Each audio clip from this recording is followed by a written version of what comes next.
आरक्षण बिल को जनगणना और परिसीमन से जोड़ने का कोई कारण नहीं है। मोदी जी ने खामखा 16 साल के लिए 2039 के लिए इस बिल को टाल दिया है। उसी तरीके से ये भी एक चुनावी शगुफा कह लें या जुमला कह लें या पाखंड कह लें, वही है। महिला आरक्षण बिल को जनगणना और परिसीमन से जोड़ने का कोई कारण नहीं है। मोदी जी ने खामखा 16 साल के लिए 2039 के लिए इस बिल को टाल दिया है।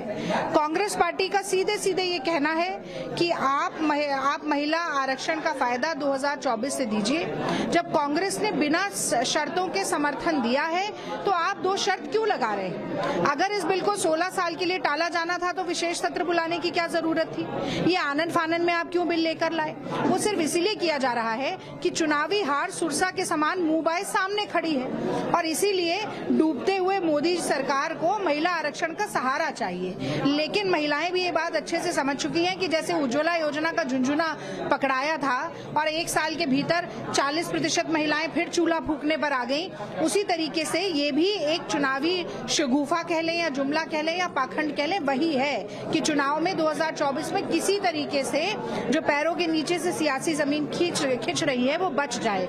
लेकिन देश की जनता और खासतौर से महिलाएं तो बहुत अच्छे से समझती हैं, क्योंकि उनको ही सबसे ज्यादा ये पीड़ा भुगतनी पड़ती है जब मोदी जी का 15 लाख रुपया देने का जो वादा है वो झूठा होता है, जब 2 करोड़ नौकरी देने का वादा झूठा होता है, जब किसानों की आय को 2022 तक दुगना करने का वादा झूठा होता है, जब बुलेट ट्रेन का वादा झूठा होता है, जब पेट्रोल और डीजल को 40 रुपए तक लाने का वादा झूठा होता है, जब रुपए और डॉलर को समांतर बनाने का वादा झूठा साबित होता है। तो देश की महिलाओं को बरगलाने की बजाय मैं ये निवेदन करती हूँ कांग्रेस पार्टी की तरफ से कि ये शर्तों के आधार पर महिला आरक्षण बिल को ना आप लागू करने की कोशिश करें, त्वरित इसका क्रियान्वयन किया जाना चाहिए।